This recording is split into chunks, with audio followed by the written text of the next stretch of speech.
grapevine, we found out last week, is an important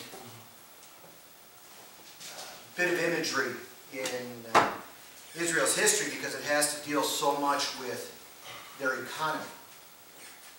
Back in Jesus' day and before, especially in the area of Judah, they were the best grape growers in the world. I mean, people came from thousands of miles to get their grapes and their wine, and they were the best at it. And oftentimes throughout the Old Testament, we see the vine representing the relationship between God and Israel.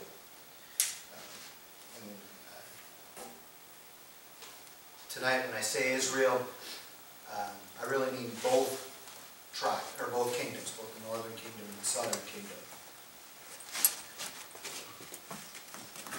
So as we read in Isaiah 5, starting with verse 1 through verse 7, it says, "Let me sing now for my well-beloved, a song for my beloved concerning his vineyard. My well-beloved had a vineyard on a fertile hill.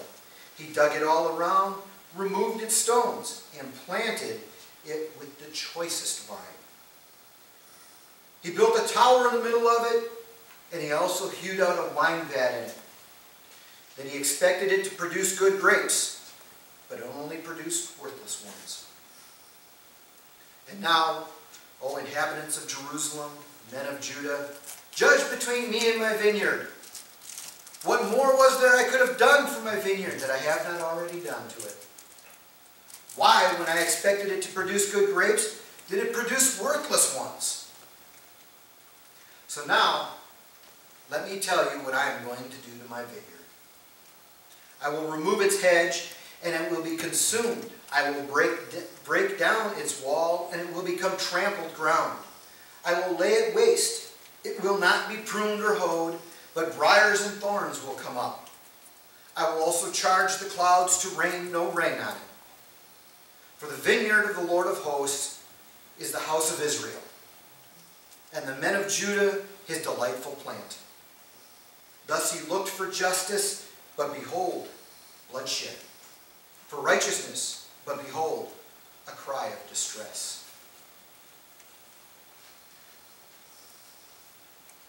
While that parable or song is about Judah and the men of Judah and Israel,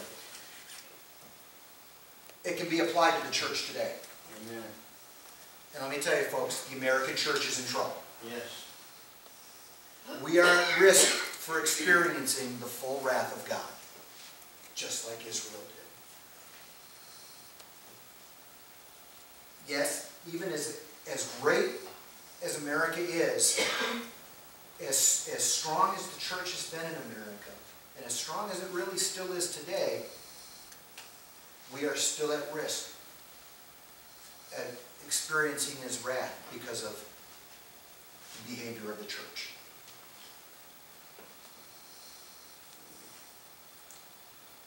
Evidence is found right here in Isaiah 5, which Isaiah offered the song about his beloved's vineyard that produces no fruit, or at least no usable fruit. After years of hard work and providing the best for this vineyard, he still cannot seem to get it to grow grapes. Those of you who have grown up around farms, unfortunately I'm not that person, but having lived here now long enough, I understand the farming, I understand the growing season. When you first till up a piece of fallow land, it takes it a few years to get it going.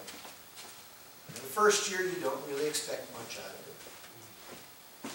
But after that, you expect it to come. Well, that happens here too. We could say that the same thing happened to Israel. God tilled up the land. He cleared it out, took all the stones away when he brought them in from Egypt to the promised land. He walked with them.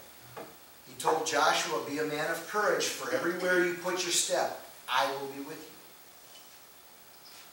And he was. And they cleared out, for the most part, the inhabitants of Canaan.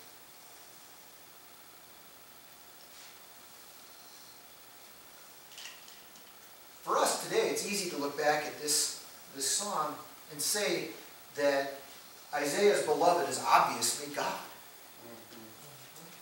You know, we have the advantage of several thousand years of history between us and the time that Isaiah spoke this word.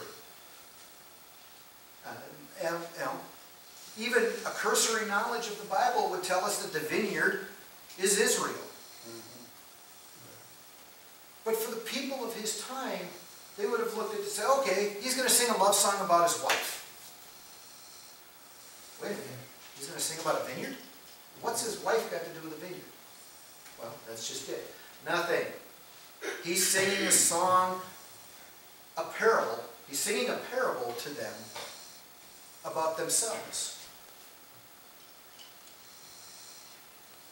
And, excuse me.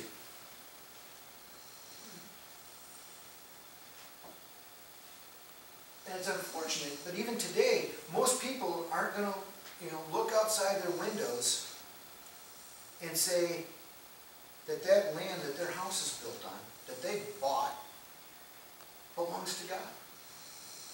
No, they're going to say, no, that's my land. I bought that land. I bought that house. It belongs to me. Well, in a roundabout kind of way, it kind of does. But God owns earth. He is our creator. Yeah. He never relinquished. He never said to anybody, you know what? Earth was a good investment, but I need to get rid of it. He still holds it in the palm of his hand. It's still his. And Israel had come to forget that it was his, that they are his children, that they were supposed to follow his orders, as just like a child is supposed to follow the direction of their father. And he did, however, like I said, he did, however, give us the land as a gift to use. He told Adam and Eve and then Noah and his family in Genesis, go, subdue the land. Use it for food. Use the animals of the land and the animals of the sea for food. Be fruitful. Multiply on this land. It's what mankind has done since the beginning of time. We have multiplied on the land that God gifted to us. But it's still his. And understanding that is key to understanding this parable. And Israel, or Judah, did not understand that. They thought, no, this is my land. They had become so self-centered in who they were.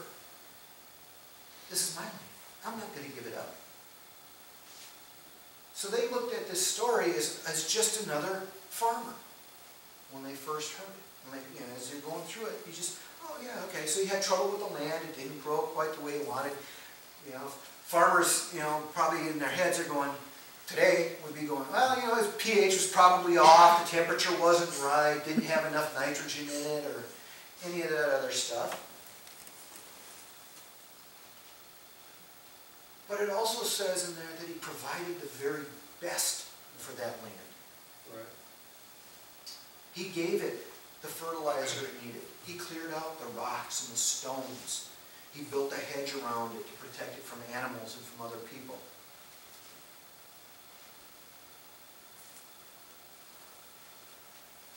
So he had gone to great pains to make sure that he got a good crop out of this.